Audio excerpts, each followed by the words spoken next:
जय श्री कृष्ण, जय श्री महाकाल। सभी व्यूवर, सब्सक्राइबर और फॉलोअर्स का एक बार फिर से स्वागत है आपके ही प्यारे यूट्यूब चैनल क्रोशा व्लॉग्स में। तो फ्रेंड्स, आज के वीडियो में हम फिर से आपको वीज़ा की अपडेट देंगे और साथ ही कुछ परमिट्स भी आए हैं कुछ एसोसिएट्स के, ये भी अपडेट देंगे। और अभी एम्बेसी का टाइम पीरियड क्या चल रहा है डिसीजन देने का, अगर भारत के अंदर आपने सबमिशन किया है, भारत के 6 वीएफएस सेंटर और साथ ही नेपाल के काठमांडू में भी अगर आपने सबमिशन किया है, तो क्रोशियन एम्बेसी जो भारत के अंदर नई दिल्ली में स्थित है, तो वहां से आपको कितने दिन के अंदर आपकी फाइलों के डिसीजन मिलेंगे। तो फ्रेंड्स, बताना चाहूंगा आज सबसे पहले आपको, आज है 31 अगस्त, शनिवार का दिन है फ्रेंड्स।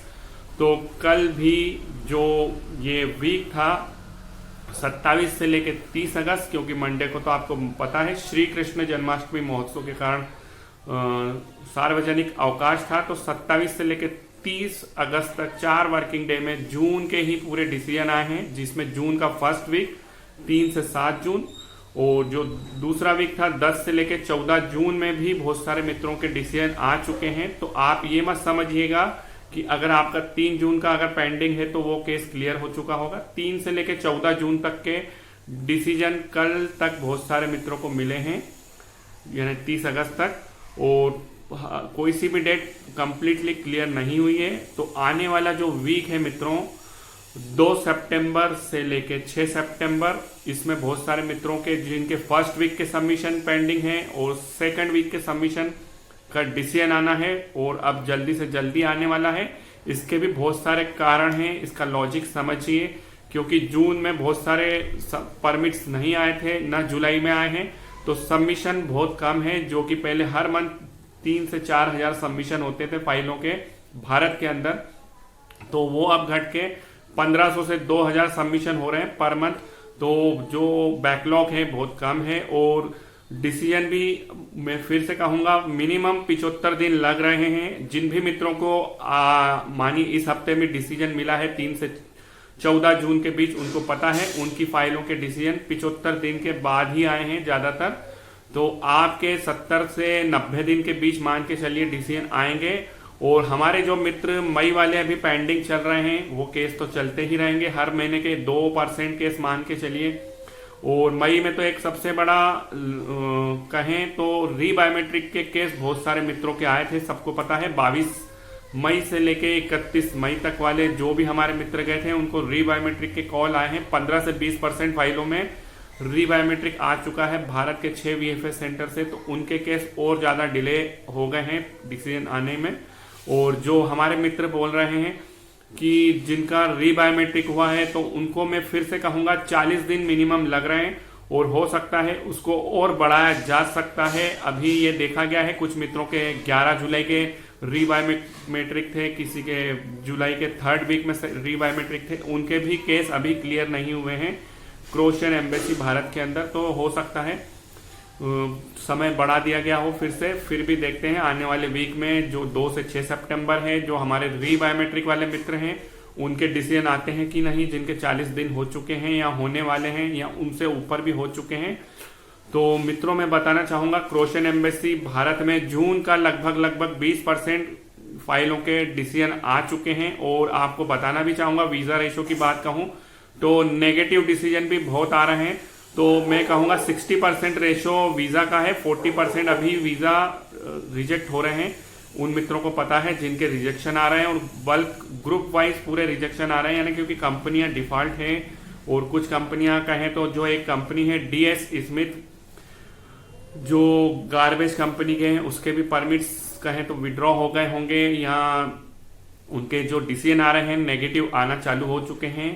तो आने वाले वीक में जो हमारे मित्र को जो जाएंगे वीएफएस सेंटर, तब उनको पता चल जाएगा। उनका नंबर 8 के साथ अगर नंबर 9 पे भी है, तो इसका मतलब यही है कि उनके परमिट्स विड्रॉ भी कर लिए गए हैं और नेगेटिव डिसीजन आपके कंपनी ने दे दिया था, क्योंकि उस कंपनी से बहुत सारे मित्र पहले जो बैच वाले थे, सेकंड बैच वाले, वहां से माइग्रेट हो चुके हैं, क्रोशा से जा चुके थे। इस कारण उस कंपनी ने, उस पर्टिकुलर कंपनी ने जो उनके पास कॉल आता है पुलिस डिपार्टमेंट से कि आपने जो ये फॉरेन वर्कर हायर किए हैं, आपको इनकी रिक्वायरमेंट है कि नहीं, तो वो वहां से नेगेटिव या कहें तो नो बोल देते हैं, इस कारण रिजेक्शन आ रहा है मित्रों, आप सबको पता है।